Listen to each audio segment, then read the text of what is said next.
अस्सलाम वालेकुम। उम्मीद है कि आप सब खैरियत तो आफियत से होंगे। आज मैं आप लोगों के साथ 4 ऐसे काम शेयर करूंगा जिन्हें कम से कम आपने रमज़ान के महीने में नहीं करना। इससे होगा ये कि एक तो आप बीमार नहीं होंगे और दूसरा ये कि आपके रोज़े बहुत ज़बरदस्त तरीके से गुजरेंगे।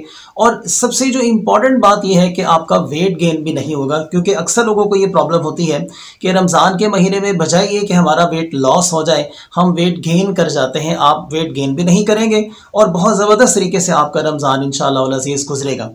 लेकिन दोस्तों, उससे पहले मैं 2 अहादीस आप लोगों के साथ शेयर करूंगा। इसे कम से कम थोड़ा सा टाइम निकाल के आप सुन लें, फिर वो 4 काम आपको बताऊंगा। थोड़ा जल्दी कोशिश करता हूं आपको बताने की।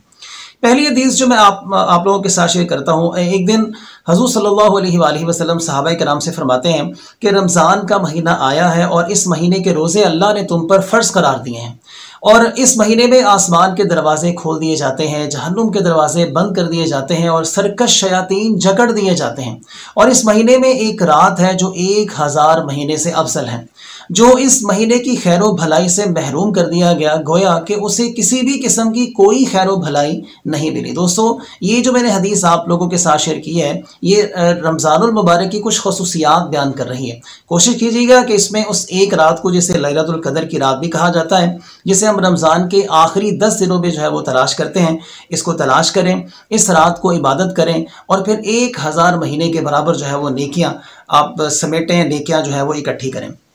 दूसरी हदीस है कि अल्लाह के नबी फरमाते हैं कि रोज़ादार को 2 खुशियां मिलेंगी। एक खुशी उसे उस वक़्त मिलती है जब वो रोज़ा इफ्तार करता है, यानी रोज़ा इफ्तार करने की खुशी का मतलब ये नहीं है कि उसे खाने पीने की चूँकि आज़ादी मिल गई है इस वजह से वो खुश हो रहा है। खुशी उसे ये मिलती है कि अल्लाह ने मुझे एक फ़र्ज़ दिया था, मैंने उसे पूरा कर दिया।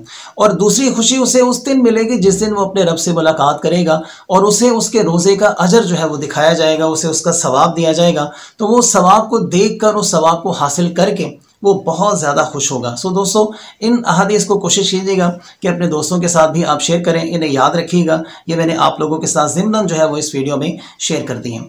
तो चलिए बढ़ते हैं उन 4 कामों की तरफ जो आपने कम से कम इस रमज़ानुल मुबारक में आपने नहीं करने। जिनमें से पहला काम है, आपने फ्रूट जूस की जगह आपने फ्रूट स्मूदी का इस्तेमाल करना है। अक्सर लोग क्या करते हैं कि रमज़ानुल मुबारक के महीने में फ्रूट का, यानी फलों का जो रस निकाल के, जूस निकाल के उसका इस्तेमाल करते हैं। दोस्तों, आपने ऐसा नहीं करना।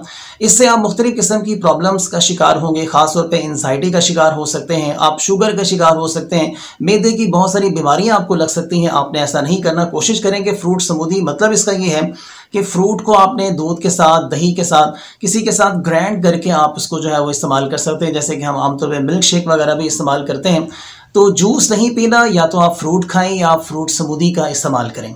दूसरा काम जो आपने इस रमज़ानुल मुबारक में नहीं करना वो है, आपने किसी भी किस्म की चीनी जो है वो इस्तेमाल नहीं करनी। किसी भी चीज़ में चीनी डाल के आपने इस्तेमाल नहीं करनी। जैसे अक्सर लोग दूध में चीनी डाल के इस्तेमाल कर लेते हैं, दही में चीनी डाल के इस्तेमाल कर लेते हैं। आपने ऐसा नहीं करना। ये बिल्कुल भी आपकी सेहत के लिए भी अच्छा नहीं है। इससे आपको वेट गेन भी होगा, मैदे के बहुत सारे मसाइल आपके शिकार होंगे और शुगर भी अल्टीमेटली आपको हो सकती है। और इसके अलावा बहुत सारी लंबी चौड़ी फहरिस्त है जिन बीमारियों की जो आपको चीनी खाने से जो है वो हो सकती हैं।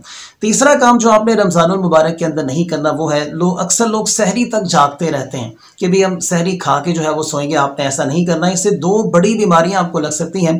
पहली बीमारी ये है कि आपको जो इंसुलिन रेजिस्टेंस की बीमारी आपको हो सकती है और दूसरा ये कि आप वेट गेन भी कर सकते हैं, आपका वेट ज़्यादा हो जाएगा।